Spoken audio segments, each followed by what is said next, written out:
E aí galera, aqui é o Brazilian Guy. E aqui é Yuri, o cara. Você não vai virar não, mano? Não, essa posição é muito melhor. Então galera, já era hora de a gente fazer um review da guerra do Capitão América Guerra Civil. Exatamente. Se você ainda não assistiu esse filme, você é totalmente louco, porque esse filme é sensacional. Sim. Então a gente vai fazer um review com spoilers. Preste bem atenção, se você ainda não viu Capitão América Guerra Civil, não assista esse vídeo. Você teve- se você não Teve quiser. uma semana, né, pra assistir o filme. Qual é? Já teve mais de combinar. uma semana. É. Já é quase a terceira semana já. É? Sexta-feira, quase Sim. a terceira semana. Então, vamos lá, né?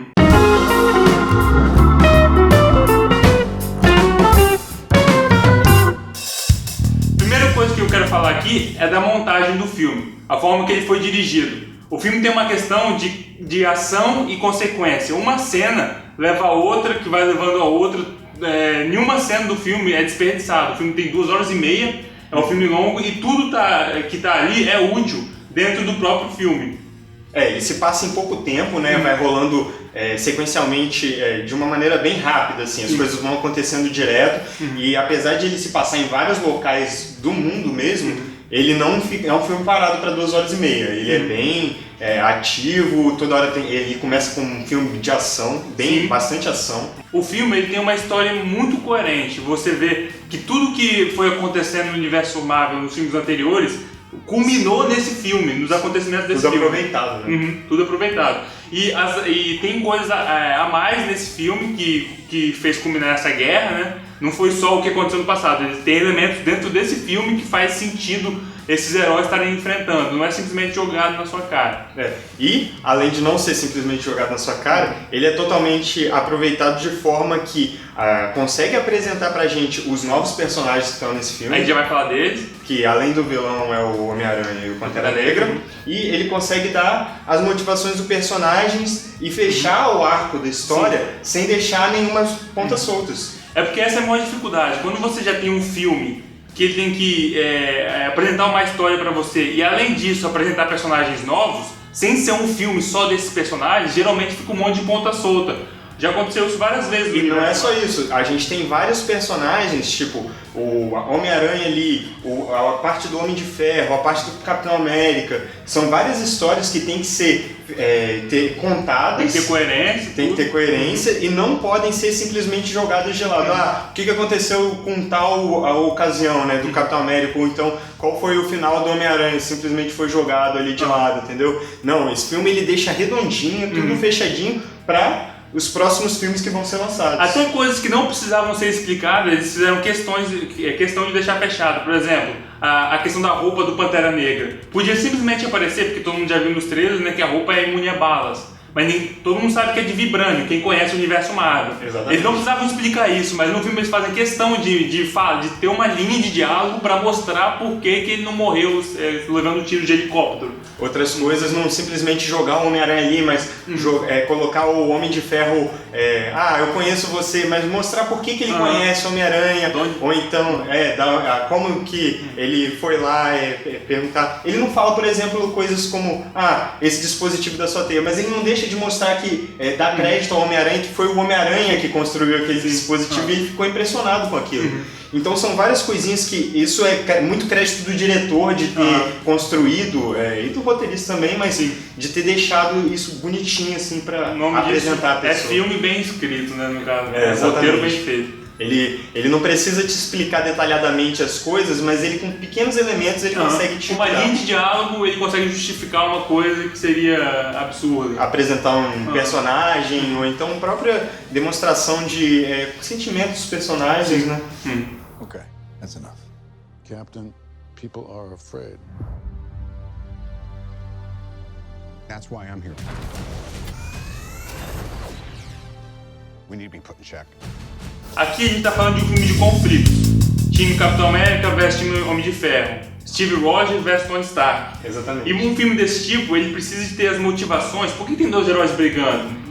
Como assim, entendeu? Ele precisa apresentar as motivações, os porquês muito bem. E esse filme faz isso de uma maneira esplendosa. E uma coisa que a gente pode observar muito bem é que, apesar de a gente ter os antecedentes, inclusive se você quiser ver o nosso vídeo, o primeiro vídeo do nosso canal foi falando sobre Guerra Civil, falando dos quadrinhos. Sim. E se a gente for observar pelo lado dos quadrinhos, não tem nada a ver. Nada é uma palavra muito forte, mas a gente sabe que não é 100% fiel aos quadrinhos, mas ele tem muitos elementos para poder trazer as motivações dos personagens sem ficar simplesmente jogado bem e mal, Capitão América certo e o Homem de Ferro errado. Me crucifiquem se quiserem, mas eu acho que nessas questões de motivação, o filme tá até melhor que os quadrinhos, porque não tem uma coisa de você achar que um tá certo, o Capitão América tá 100% certo, o Homem de Ferro tá errado. Você entende o porquê que os dois seguiram cada lado. Você consegue entender o que nem o Homem de Ferro nem o Capitão América tá certo. Estão certo. Exatamente. E era legal a gente ver lá, a gente brincando, né? Tipo, Homem de Ferro, Capitão América. Inclusive, a gente não sabia quais iam ser as motivações dos personagens antes do filme ser apresentado. Porém, essas motivações fora do filme são pra rolar aquela intriga de amigo brincando, é marketing, é a própria brincadeira aqui dos quadrinhos e tudo mais, né? Mas quando a gente vai assistir o filme, a gente tem uma visão diferente. Por um lado, certo personagem está errado, mas por outro lado, também tem cada um tem seus pontos de vista, né? E você fica às vezes em dúvida de tipo, pô, o Homem de Ferro tá certo, tá seguindo a lei por esse lado, realmente. Também o Capitão América, o amigo dele. Então essa é a sensação que o filme te dá. Você fica sem saber quem apoiar, no final das contas você apoia os dois. Você torce pra que eles se entendam, né? Você fica mudando às vezes de lado durante o filme, né? E é isso que o filme, tipo, Guerra Civil quer te proporcionar. Você gosta de um certo herói, gosta de outro, e você tá vendo eles brigando por um motivo que, tipo assim, eles podiam entrar em entendimento, talvez, né? Mas o que o filme proporciona é que eles realmente acabaram se desentendendo por causa disso. E você entende o porquê. É isso que dá crédito na hora do roteiro do filme. Eles não estão brigando, não teria uma forma fácil de resolver a situação, só vendo o filme pra você entender. O filme não é só composto de Capitão América versus Homem de Ferro. O filme ele tem um vilão também. Só que, e era uma grande preocupação antes do filme das pessoas. Entendeu? O que esse vilão está fazendo? Será que esse vilão vai ter um espaço do filme? Será que vai ser mais um bocó? Só acontece que não foi bem assim. O vilão, ele é possivelmente um dos melhores até. Ele não tem nenhum poder, ele não é ameaçador. Só que na verdade ele foi apresentado de uma forma que você vai entender por que ele é um vilão. E você vai entender por que ele age da maneira que ele age, você entende os planos dele passo a passo. No final do filme você fala, por isso que ele fez aquilo, por isso que ele deixou essa informação sair na mídia, entendeu? Isso. E tem dois pontos de vista que a gente pode observar. Um, que esse vilão, ele não é o vilão. Não é um cara marcante como foi o Loki, por exemplo. Mas ele é um vilão, tipo, você não é qualquer pessoa. A gente tem que entender que ele era um cara da inteligência de Sokovia. A gente tem que entender que tinha uma experiência. Sim. E o nome dele é Zemo, que remete a um vilão dos quadrinhos, esse nome, mas não é o mesmo vilão dos quadrinhos. Do mesmo jeito que, não falando exatamente do mesmo jeito, porque eu ia dar o exemplo aqui do Mandarim, do Homem de Ferro 3, mas o Mandarim foi meio que um fracasso. Não, foi, né? Desgosto de muitas pessoas. Mas esse vilão, ele por um lado, ele pode ser, ele é um cara tipo meio que calculista, né? E ao mesmo tempo, ele tem o seu dever concluído ali no filme. Ele ganha no final do filme, se você parar pra pensar. O Bilbo Bolseiro, ele chega e pergunta, e aí, você tá feliz com isso, tudo mais? Adiantou de tudo você fazer isso? Qual é a sua? Aí ele fala, né? Será que eu não... como se fosse será que eu não ganhei mesmo? Será que eu falhei? Olha a sua volta, tipo isso. Um ponto muito positivo desse filme é que ele dá uma atenção especial aos personagens secundários, que normalmente nos filmes Vingadores não tem esse espaço, né? Pra dar. Eu tô falando de quem? Do Falcão, da Feiticeira Escarlate, do Homem-Formiga, que ele dá um momento pra cada herói. Que às vezes fica devendo. Inclusive ele é um personagem meio tosco, o cara que só voa no filme. Tem uma asinha. Mas aí ele já no Homem-Formiga, e você já vê que ele incluiu algumas coisinhas no personagem. E nesse filme ele foi muito mais upado, assim, de certa forma, né? Aumentaram bastante os poderes do Falcão pra ele se igualar ali no meio, né? Ele tem uns drones e o que é mais importante é que ele tá mais presente do filme. Ele tá ali do lado do Capitão América, ele tá conversando ali, ele tá fazendo parte daquele filme. Entendeu? Não só ele, como você também vê lá a questão de humanização do Visão. Você vê que ele tá tentando se tornar uma pessoa mais humana, buscar sentimentos, talvez, né? Tem várias cenas legais. Tá tentando se enquadrar nesse mundo, né, que ele foi jogado. Também tem a situação da Feiticeira Escarlate, que é pra personagem mostrar que ela não é uma garotinha mimada, ela também é poderosa demais, inclusive nesse filme é bem apresentado isso. Fora os outros personagens, como o Pantera Negra e o Homem-Aranha, né? Além de serem apresentados nesse filme, tem seu tempo de tela, tem você mostrando que eles não são os personagens qualquer que estão aparecendo nesse filme. O Homem-Aranha. Eles estão dentro desse filme. Isso, exatamente.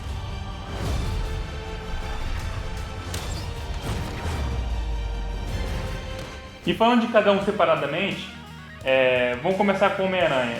Eu achei as interações dele com o Homem de Ferro muito irado, muito da hora no filme. Não, totalmente, né? Só o fato pra mim, muita gente não...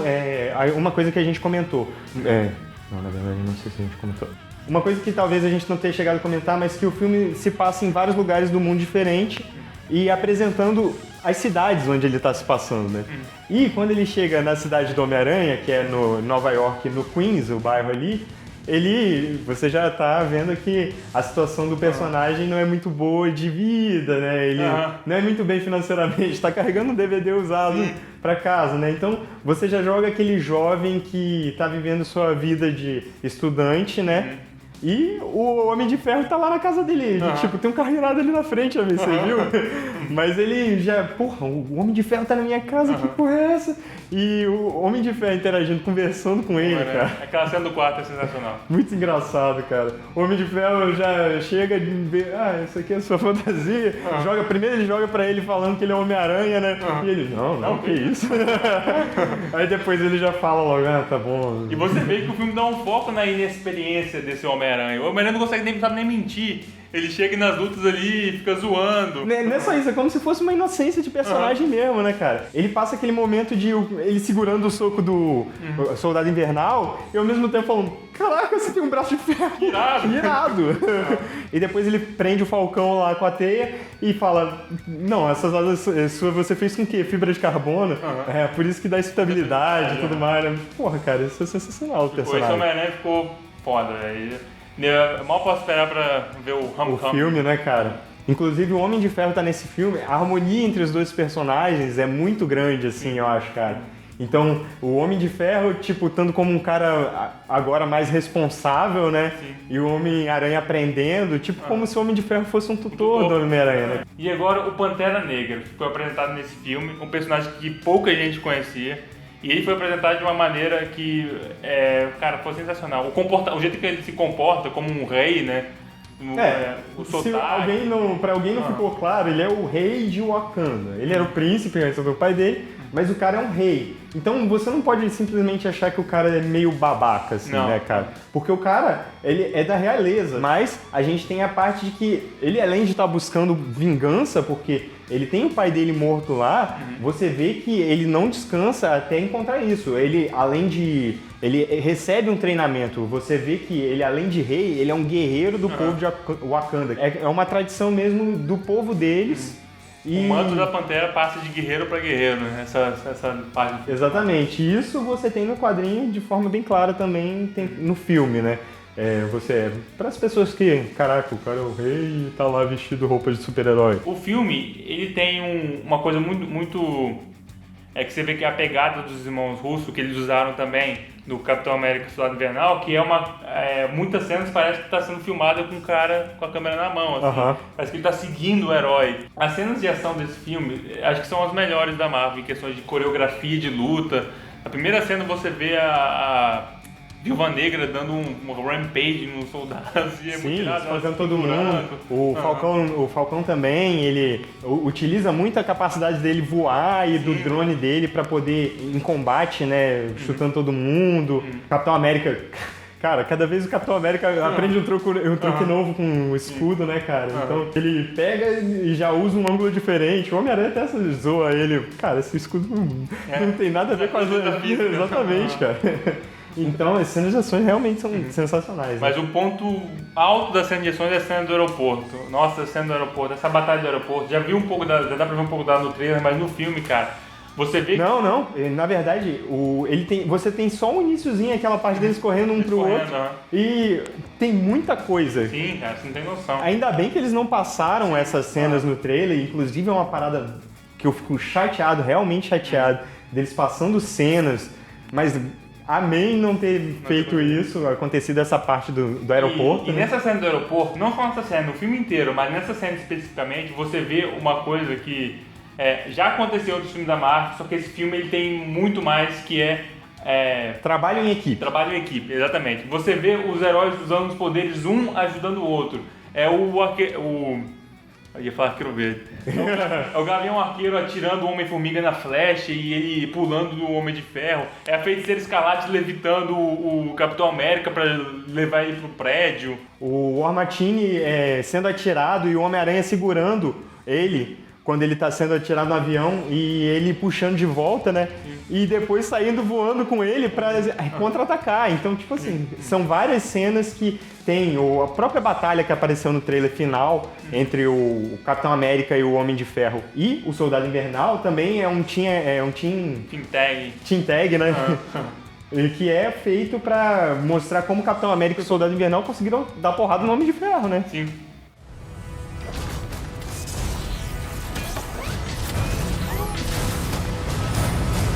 O War Machine também ele ganha seu espaço tanto na parte dramática do filme, né?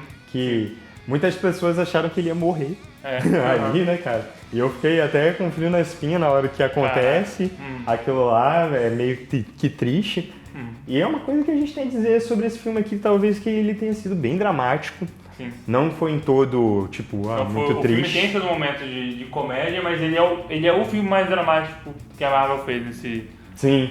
A Marvel não tem o hábito de fazer filmes muito tristes, até porque ela se juntou com a Disney, e gosta de fazer filmes, né, infantis e ao mesmo tempo para adultos, né? Que não é o que foi o Batman vs Superman, talvez tenha sido um filme mais de ação e dramático do que infantil, de certa forma assim. Com certeza. E aí a gente tem a situação de que eles conseguem aplicar muito bem o drama nesse filme, porque herói contra herói não é uma coisa legal, né, cara? Guerra Civil. Você vê ali no final também o Homem de Ferro e o Capitão América confrontando. A cena que o cara tá mostrando a fita pro Homem de Ferro, cara, aquilo ali é impactante, cara. Sério, eu achei realmente que não iam demonstrar daquela maneira como demonstraram.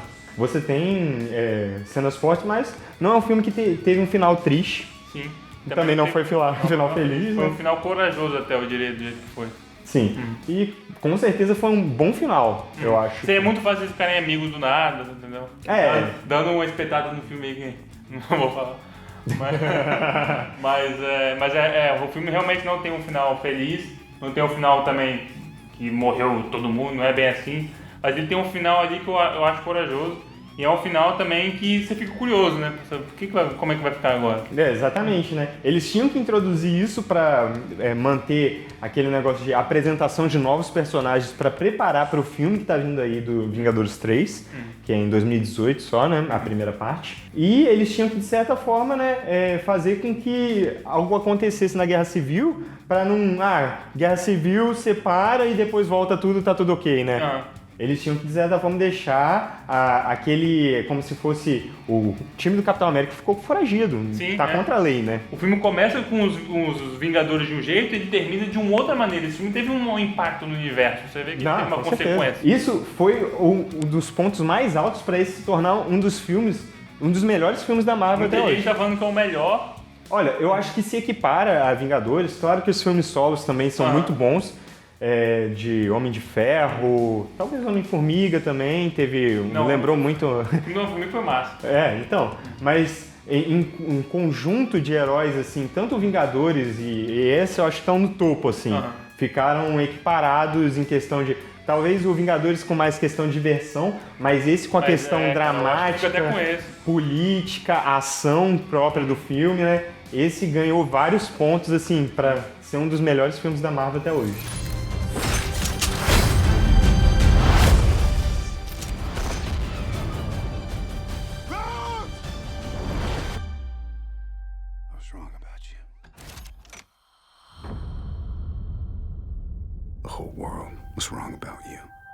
É isso aí, gente. Esse foi o nosso review de Capitão América Guerra Civil. E se você gostou do filme também e do nosso vídeo, não deixe de se inscrever aqui no canal e poste seus comentários aqui, né? Vamos lá, fala aí se você gostou ou não gostou do filme. Só lembrando, pessoal, que esse final de semana a gente vai estar no evento Anime da Arte.